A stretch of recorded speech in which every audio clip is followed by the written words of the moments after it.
கன்னியாகுமரி மாவட்டம் மயிலாடி காமராஜர் நகர் பகுதியில் கருத்து வேறுபாடு காரணமாக பிரிந்து சென்ற காதல் மனைவியை பார்க்க சென்ற மருமகனின் தலையில் கல்லை தூக்கி போட்டு கொலை செய்த மாமனார். நிர்வாக திறனற்ற ஸ்டாலின் மாடல் ஆட்சியில் கொலை சம்பவங்கள் நடக்காத நாளே இல்லை என பொதுமக்கள் குற்றச்சாட்டு. காஞ்சிபுரம் மாவட்டம் சுங்குவார் சத்திரத்தில் கார் கண்ணாடியை உடைத்து 20 லட்சம் ரூபாய் கொள்ளை.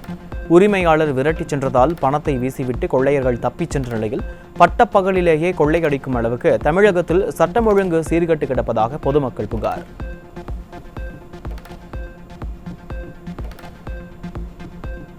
சைவ வைணவ சமயங்கள் குறித்து பெண்கள் குறித்து சர்ச்சைக்குரிய வகையில் கருத்து தெரிவித்ததாக பொன்முடி மீதான புகார்களில் எந்த முகாந்திரம் இல்லை என்று எதன் அடிப்படையில் காவல்துறையினர் முடிவுக்கு வந்தனர். திமுக முன்னாள் அமைச்சர் பொன்முடியின் முழு பேச்சு அடங்கிய வீடியோவை தாக்கல் செய்ய காவல்துறைக்கு சென்னை உயர்நீதிமன்றம் உத்தரவு.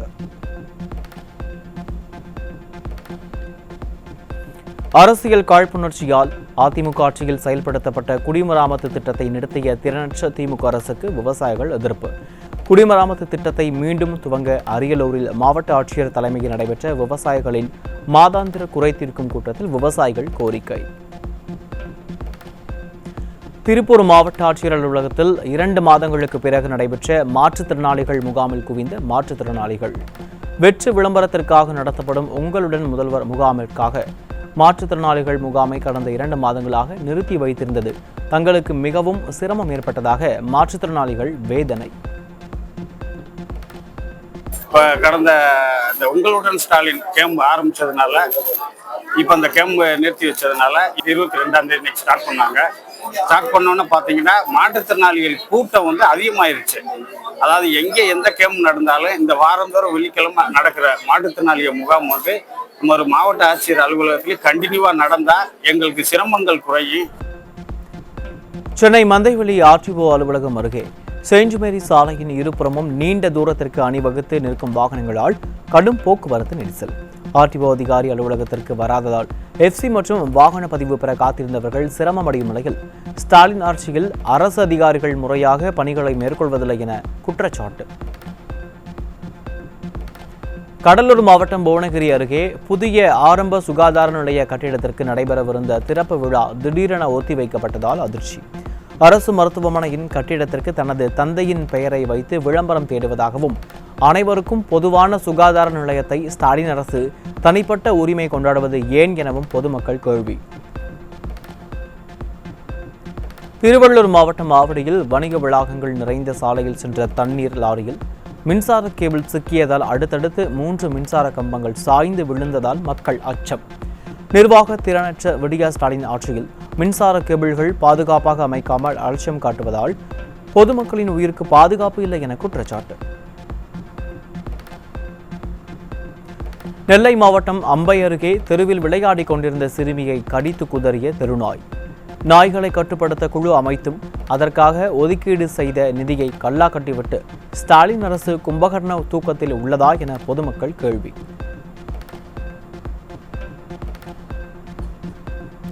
உச்சநீதிமன்றத்தில் அளித்த உறுதிமொழிக்கு மாறாக தகுதியில்லாத ஐடிஐ பட்டய படிப்பாளர்களுக்கு சாலை ஆய்வாளர் பணிக்கான நியமன ஆணைகளை விடியா முதல்வர் வழங்கியதாக டிஎன்பிஎஸ்சி தேர்வில் வெற்றி பெற்ற பொறியியல் பட்டதாரிகள் குற்றச்சாட்டு. தேர்வுக்கான அறிவிப்பை வெளியிட்ட போது விதிக்கப்பட்ட கல்வி தகுதியை டிஎன்பிஎஸ்சி திடீரென மாற்றியதை அடுத்து ஊரக வளர்ச்சித்துறை மூலம் பணம் பெற்று முறைகேடில் ஈடுபட்டதாக பணி நியமனத்தில் புறக்கணிக்கப்பட்ட தேர்வர்கள் ஆவேசம்.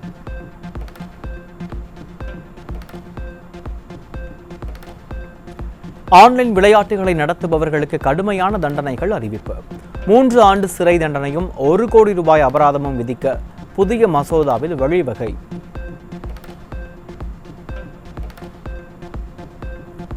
மதுரை மாநகராட்சி ஒப்பந்த தூய்மை பணியாளர்கள் தனியார் ஒப்பந்த நிறுவனத்தை ரத்து செய்ய வேண்டும் என்பன உள்ளிட்ட பல்வேறு கோரிக்கைகளை வலியுறுத்தி மேலவாசலில் 5வது நாளாக தொடர் காத்திருப்பு போராட்டம். தங்களது நியாயமான கோரிக்கைகளுக்கு இதுவரை செவி சாய்க்காத திறனற்ற ஸ்டாலின் ஆட்சிக்கு எதிராக கண்டன கோஷங்களை எழுப்பிய தூய்மை பணியாளர்கள். கன்னியாகுமரி மாவட்டத்தில் முறையாக தெருவிளக்கு வசதி ஏற்படுத்தி தரவில்லை என குற்றம் சாட்டி பேரூராட்சி உதவி இயக்குநர் அலுவலகத்தில் 25க்கும் மேற்பட்ட பேரூராட்சி தலைவர்கள் காத்திருப்பு போராட்டம்.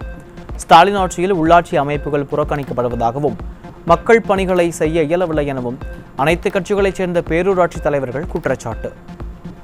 எந்தவித நடவடிக்கையும் இல்லை, எந்தவித பெர்மிஷனும் எங்களுக்கு தரவும் இல்லை. பேரூராட்சி தலைவர்களுக்கு எந்த ஒரு பொதுக்கூட்டத்திலேயோ பொது மக்களை சந்திக்க வேண்டிய சூழ்நிலை இல்லை. பொதுமக்கள் கேட்குறாங்க, நீங்கள் 4 ஆண்டாச்சு இதுவரை லைட்டு போட்டிங்களா? இந்த லைட்டு போட மட்டும் இல்லை, எங்களுக்கு சாலை பதிவேட்டில் ஏற்றல, புதுசாக ஒரு லைன் இழுத்து லைன் போடக்குள்ள பெர்மிஷனை தரல. அப்புறம் சிஎம் அவங்க தேர்தல் வாக்குறுதியில் சொன்னாங்க, நாங்கள் வந்தால் பேக்கேஜ் டெண்டராக சொல்லிட்டு இந்த பேக்கேஜ் டெண்டர் இதுவரை மாற்றப்படலை. எந்தவித நடவடிக்கையும் இல்லை, எந்தவித பெர்மிஷனும் எங்களுக்கு தரவும் இல்லை. பேரூராட்சி தலைவர்களுக்கு எந்த ஒரு பொதுக்கூட்டத்திலேயோ பொது மக்களை சந்திக்க வேண்டிய சூழ்நிலை இல்லை. பொதுமக்கள் கேட்குறாங்க, நீங்கள் 4 ஆண்டாச்சு இதுவரை லைட்டு போட்டிங்களா? இந்த லைட்டு போட மட்டும் இல்லை, எங்களுக்கு சாலை பதிவேட்டில் ஏற்றல, புதுசாக ஒரு லைன் இழுத்து லைன் போடக்குள்ள பெர்மிஷனை தரல. அப்புறம் சிஎம் அவங்க தேர்தல் வாக்குறுதியில் சொன்னாங்க, நாங்கள் வந்தால் பேக்கேஜ் டெண்டராக சொல்லிட்டு இந்த பேக்கேஜ் டெண்டர் இதுவரை மாற்றப்படலை. சென்னை, கோவை, மதுரை, தூத்துக்குடி போன்ற நகரங்களில் மின் வழித்தடங்களில் ஓவர்லோடு காரணமாக அடிக்கடி மின் விநியோகம் தடைபடுவதாக குற்றச்சாட்டு. திறனற்ற திமுக ஆட்சியில் மின்வெட்டு வாரியத்தின் மின் விநியோக குளறுபடிகளால் பொதுமக்களும் தொழில் நிறுவனங்களும் பாதிக்கும் அபாயம். தமிழக பகுதிகளின் மேல் நிலவும் வளிமண்டல கீழடுக்கு சுழற்சி காரணமாக அடுத்த சில தினங்களுக்கு தமிழகத்தில் ஒரு சில இடங்களில், புதுவை மற்றும் காரைக்கால் பகுதிகளிலும் இடிமின்னலுடன் கூடிய லேசானது முதல் மிதமான மழை பெய்யக்கூடும் என வானிலை ஆய்வு மையம் அறிவிப்பு. அடுத்த சில தினங்களுக்கு வங்கக்கடல் மற்றும் அரபிக்கடல் பகுதிகளில் சூறாவளி காற்றும் வீசக்கூடும் என்பதால் மீனவர்கள் கடலுக்கு செல்ல வேண்டாம் எனவும் அறிவுறுத்தல். தமிழ்நாட்டில் 11,000 சதுர கிலோமீட்டர் நிலப்பரப்பு நிலச்சரிவு ஏற்படும் அபாய பகுதியாக கண்டறிவு. 1000 சதுர கிலோமீட்டர் நிலப்பரப்பு மிக உயர்ந்த ஆபத்து உள்ள நிலையில் நீலகிரிக்கு அதிக ஆபத்து உள்ளதாக புவியியல் ஆய்வு மையம் எச்சரிக்கை. கடலூர் மாவட்டம் குறிஞ்சிப்பாடி அருகே நெல் மூட்டைகள் கொள்முதல் செய்யப்படாததை கண்டித்து ஒழுங்குமுறை விற்பனை கூடத்தின் வாயிலை நெல் மூட்டைகளால் அடைத்து விவசாயிகள் போராட்டம். விவசாயத்தை அழிக்கும் முனைப்பில் மக்கள் விரோத ஸ்டாலின் அரசு செயல்படுவதாக விவசாயிகள் வேதனை.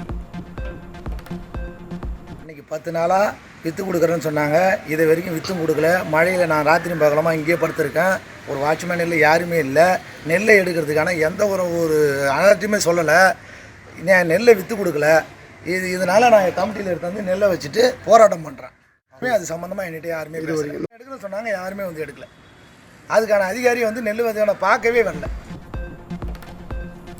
திருப்பூர் மாவட்டம் கொளத்துப்பாளையத்தில் சிப்காட் தொழிற்சாலை அமைப்பதற்கு எதிர்ப்பு தெரிவித்து பேரூராட்சி அலுவலகத்தை கால்நடைகளுடன் முற்றுகையிட்ட நூற்றுக்கணக்கான பொதுமக்கள். விடியா ஸ்டாலின் அரசு உள்ளூர் மக்களிடம் கருத்து கேட்காமல் திட்டங்களை அறிவிப்பதால் விளைநிலங்கள் அழிக்கப்படுவதுடன் கிராம பொருளாதாரமும் கடுமையாக பாதிக்கப்படுவதாக விவசாயிகள் குற்றச்சாட்டு. வந்ததுனால என்ன பாதிப்புனா, தமிழகத்துல எங்கெங்க சிப்காட் வந்திருக்குதோ அங்க என்னென்ன பிரச்சனைகள் இருக்கு, தொடர்ந்து மக்கள் என்னென்ன பிரச்சனைகள் இருந்திருக்காங்க. இன்னைக்கு ஈரோட்ல என்ன பிரச்சனை, பெருந்துறையில என்ன பிரச்சனை, தமிழகத்துல எங்கெங்கெல்லாம் சிப்காட் இருக்குதோ அங்கே என்னென்ன பிரச்சனை இருக்கு எல்லா மக்களுக்கும் தெரியும், பொதுமக்களுக்கும் எல்லாத்துக்கும் தெரியும்.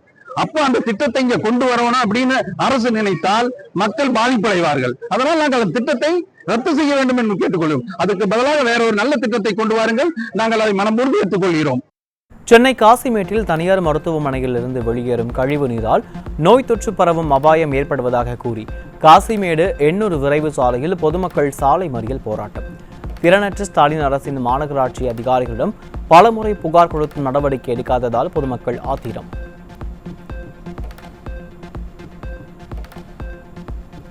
தலைநகர் டெல்லியில் தெருநாய்களை காப்பகத்துக்கு அனுப்ப தேவையில்லை என்றும் தடுப்பூசி மற்றும் கருத்துடைக்கு பிறகு அவற்றை பிடித்த இடத்தில் விட்டுவிட வேண்டும் என்றும் உச்சநீதிமன்றம் உத்தரவு. அனைத்து மாநிலங்கள் மற்றும் யூனியன் பிரதேசங்களின் கால்நடை பராமரிப்புத்துறை செயலாளர்களுக்கு நோட்டீஸ் அனுப்பி தெருநாய்களின் பிரச்சனையை கையாள தேசிய கொள்கையை உருவாக்குவது குறித்து பரிசீலிக்கவும் நீதிபதிகள் பரிந்துரை. இந்திய விமானங்கள் பாகிஸ்தான் வான்வெளியை பயன்படுத்துவதற்கான தடையை நீட்டித்த பாகிஸ்தான் அரசு உத்தரவு. பகல்காம் தாக்குதலை அடுத்து இரு நாடுகளும் தங்களது வான்வெளியை மூடிய நிலையில் இந்திய விமானங்களுக்கு விதிக்கப்பட்ட தடை செப்டம்பர் 23ஆம் தேதி வரை நீட்டிப்பு. இலங்கையின் முன்னாள் அதிபர் ரணில் விக்ரமசிங்கே கைது. அரசு நிதியை தவறாக பயன்படுத்திய குற்றச்சாட்டின் கீழ் ரணில் விக்ரமசிங்கே கைது செய்யப்பட்டுள்ளதாக தகவல்.